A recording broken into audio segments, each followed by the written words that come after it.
morning, everybody. What's going on, Russ? How was your Friday tonight? Well, it was kind of ho-hum until Leckermack just blast one past Pickard. Oh my God. No kidding. What a shot. And I mean, a nice assist from Coots to find him. Yeah. Good work by Hedel to dig that puck kind of out of the traffic and Coots to get a stick on it, poke it across to Leckermack, and Leckermack wire that one home. I mean, pretty good stuff all around. You saw more of a kind of NHL feel of a game, a little bit back and forth. Demko looks fantastic. Very solid, very upright. He's tracking the glove save he made off the tip right in close, and then he also made a save off of the tip through traffic. Just getting in the right positions. He looks really tall. Looks fast, and he's not laboring at all like we've seen out of Demko in recent memory. Right, every save he made, we were like, "Oh God, is this the one?" I don't have that feeling with him right now, and obviously we knock on wood as Canucks fans, but he looks focused on proving himself as a Vezina caliber goalie again, which is amazing to see. And in the back of his mind, I mean, he said it. He said, if I'm playing at the top of my game, I'll be on Team USA at the Olympics. And I mean, yeah, if he plays to everything we know Demko can play to, if he's 100% healthy, absolutely, he should be either the starting or a 1-2 tandem on the American US team. We just didn't know what we were going to get. We had no idea. Now we're seeing him in preseason, little shaky in the first game that he played 2 periods in. But now as we're getting close to the regular season, I mean, knowing that him and Lankinen are going to be our 1-2, a pretty big sigh of relief when it comes to that department in the goaltending. I'll give Garland a bit of a down in the first there. You could tell that he's missed a bit of time, a little bit rusty. He seems a little step behind the other guys that have played more recently and have been doing the full training camp. He's the type of player, though, I'm not really worried about catching up. He's always in great shape and has that tenacity game in, game out. I honestly think by the third period tonight, he'll probably be pretty close to up to speed and not really bobbling the puck the way he was in the first period there. Overall, just really like the structure of the forward lines in this game so far. Little curious that he went with the second line that he went with Baines, Hedel, and Garland. That kind of feels more like 2 checkers with Hedel, but right now defensively everything's working out. McDavid with 0 shots on net, and obviously the defense that we have out there are far and above better than we had out against the Edmonton Oilers the last game, where McDavid and Draisaitl just ran ruckshot over everybody. But tonight, keeping them pretty much to the outside, not really giving them anything. You saw the penalty kill doing what the penalty kill has done all preseason. They've only given up two power play goals in the preseason, and I think when they gave them up, it was one of their really weak teams that they had out on the ice. So, yeah, really overall liking everything so far. 5-on-5, it's obviously a bit sloppy still. Because not everyone has played together. Everyone's kind of been shuffled around a bit, but you can see as that period progressed, everyone kind of started to settle in. And I think in the second period, you'll see that even more. These lines will start to click. DeBrusk, Pettersson, Besser look fast, look dangerous anytime they're out on the ice. And I just answer the think poll that, question, Dustin. Pardon? Does DeBrusk look faster? Because I didn't mention it last game, but just watching DeBrusk through this preseason, he feels like he's picked up a bit of a step. Well, I think just the team in general is playing a faster style of hockey. They're not slowing down, waiting for the 3-man wide across the blue line. They take the puck and it's north. Go north. The 3 forwards go north. If you have control and possession, jump in. And even the defenseman, that 4th D-man, we saw Myers jump up in the rush there and take a 93-mile-an-hour slap shot. I'd love to see more of that. Like it's a controlled entry, and we're scoring off the rush, which is something we haven't seen in a year and a bit. So all really nice things so far this preseason. Obviously, I missed last game talking about the game against Calgary, but some of those goals they scored off the rush, I mean, we didn't see any of that last year at all. No. And just the confidence that you see the forwards who are supposed to be offensive forwards have, combined with the defensive structure and the responsible back checking that they're doing, I really like what I see so far. And obviously it's a small sample size and we do the whole like give it 20 games thing, but I'm really excited to see this Canucks team come out of the gate fast and fresh and ready to put some goals on the board. Before we move on to the next point, I wanted to just thank Eric Hunter. After that goal, he dropped 5 gifted memberships. Sorry, Dustin, I'm just going to put a YouTube chat on your face for a second here. Absolutely. Snowflake Slayer, Tillo95, Newstead Visuals, Tails Pittman, and Ron Johnstone all getting free gifted memberships courtesy of Eric Hunter. And then just after that, I saw the General also dropping a gifted membership in chat. And that one went out to B, getting a free gift membership courtesy of the General. So thank you very much to Eric Hunter for the 5 gifted and a General for the 1 gift. You guys have been very, very generous so far this year. So we appreciate that very much. Absolutely. Thomas Müller was talking smack. For anyone who doesn't follow soccer, he is the latest member of the Vancouver Whitecaps, big famous guy, just scored his 300th goal in his career the other day. But I'm just going to bring this up for you guys here. And this is what he had to say about Vancouver in general when it comes to talking about winning in Vancouver.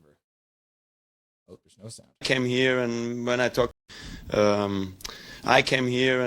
I talked to some people, we're never winning something. The Whitecaps are not winning, the Canucks are not winning, and I have the feeling the Vancouver people, they accept not winning. What the heck, right?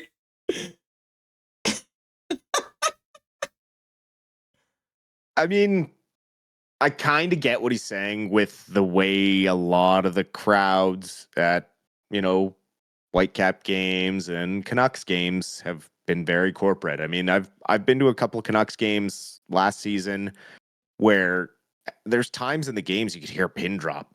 No one's cheering, no one's trying to get any energy going in the building. It's just kind of like everyone's quiet watching the game. No one's really talking to each other, and you look in, the lower bowl, probably 60 to 70% of it, they're on their phones. No one's really engaged. And yeah, I mean, they kind of are okay with the product, I guess, because they just go for a status symbol to say like, oh, I was at the Canucks game or I was at the Whitecaps game when this happened. And like, I kind of get it in a sense, because I'd much rather watch the game, at a pub with a bunch of actual rowdy fans. Some nights now with 4K coverage. I mean, the coverage we get every single Canucks game on TV, or, when they get shifted to Prime, we get those ones. It's not like you have to go out and do the pay-per-view thing like we've had to do in the past, where there was like 9 or 10 Canucks games that were only accessible by paying extra. So yeah, I mean, yeah, I guess they accept not being good. I mean, really, it's just kind of been our history, so we don't know what it's like to be champions. Until last year when the Abbey Canucks won. Exactly. And that was the start. You got to start somewhere, right?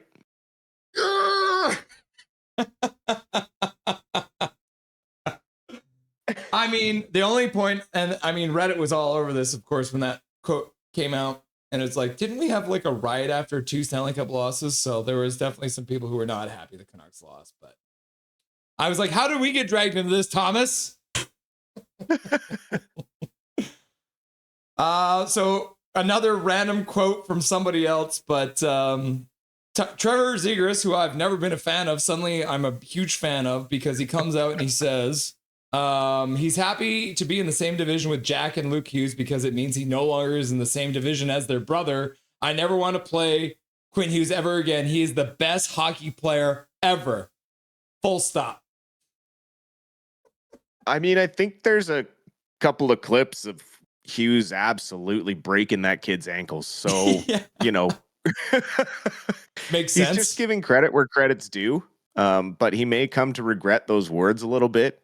Quinn has said in the past that Luke may become a better defenseman than he is just because Luke has far more size than Quinn.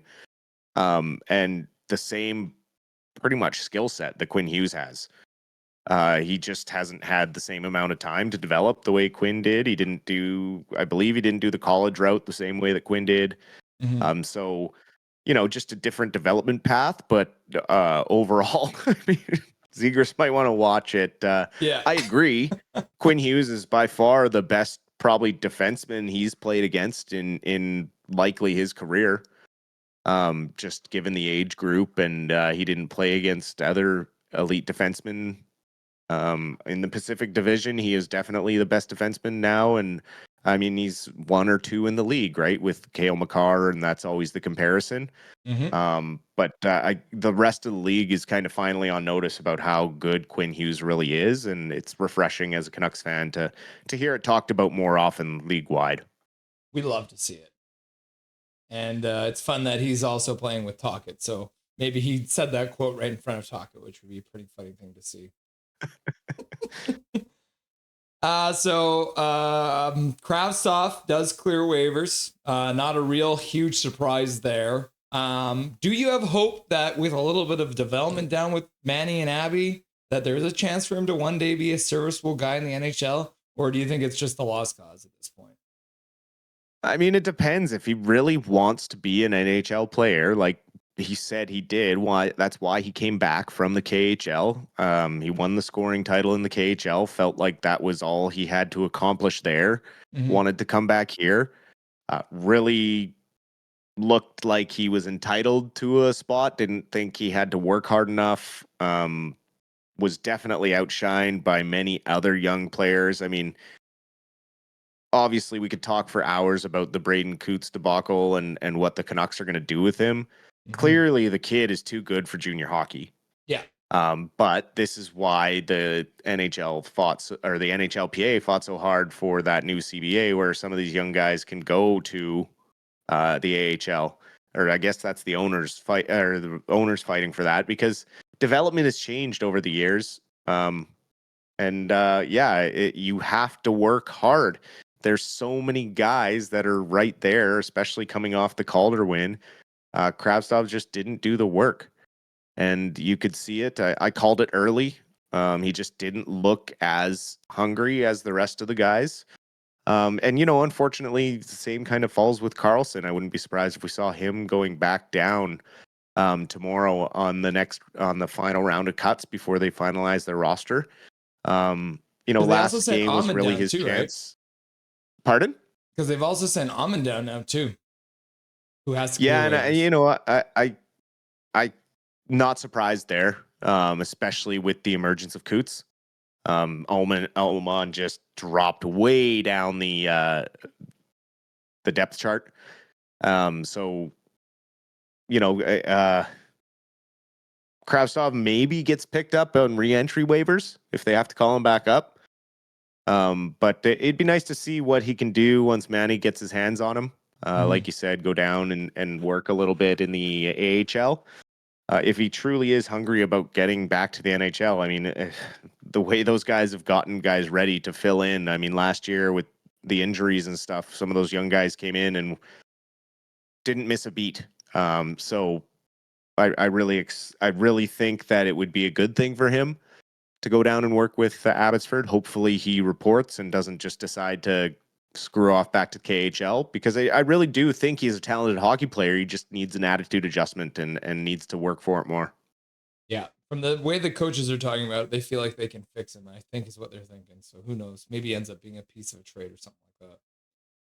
Yeah, who knows? For sure. Does Amon clear waivers, or do you think he gets picked up? Auburn's a tough one. I know there's probably teams out there that are screaming for center depth, especially on the third, fourth line. And he does have penalty killing experience and is relatively decent at that. So he probably checks a lot more boxes as an NHL ready guy that you're willing to take that risk by picking up off waivers. More so than Kravtsov, especially because Kravtsov hasn't been around the league as much. He was over in the KHL, whereas Oman was part of a Calder winning, Calder Cup winning team. And he's been up and down and has shown that he can hold his own in the NHL. So, yeah, I really think he might get picked up on waivers tomorrow. This seems really familiar because we always have the Abbey Canucks here. And a lot of the time, we don't have time to talk about them. So let's hang on to the Abbey Canucks talk for the post-game show, and we can get updated. Not a lot to talk about with the Abbey Canucks, but they are underway with their training camp, and they'll have a split squad game tomorrow. So we can chat about that in the post-game. How about that, Dustin? Absolutely. Sounds good to me. And just quickly, Gary, I agree. DeBrusk is a very streaky player. It drives me crazy too. I hope this is the year that he breaks out of it. He does seem hungry to play with Petey and Besser, and maybe that's the time where he, plays with guys his own age and is ready to push hard and find some consistency. Yeah, Dustin, watch for it. I tell you, DeBrusk has got an extra step this year. Must be those Pokemon cards. Gotta catch them all. Awesome. He's going to be the very best. Yeah, the best. Get you later. Nothing is perfect.